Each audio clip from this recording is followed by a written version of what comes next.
Hi everyone! So may nagtatanong kung anong sintomas daw ng hyperthyroidism. So, ang hyperthyroidism is also known as a overactive thyroid, which is nakikita dito sa ating leeg. So, ano-ano nga ba ang symptoms ng hyperthyroidism? So, first, palpitation. Second, tremors, yung panginginig ng kamay at kasamang katawan. So, ang third natin ay sweating, yung nagtatagaktak yung pawis mo. Sobrang nagtatagaktak.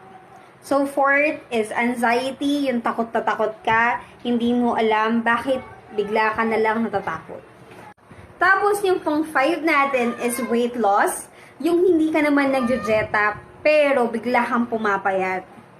So, ang pang 6 natin is nag-i-increase din ng ating blood pressure. So, yung pang 7, guys, is increasing bowel movements. Ibig sabihin, pupo ka ng pupo every day.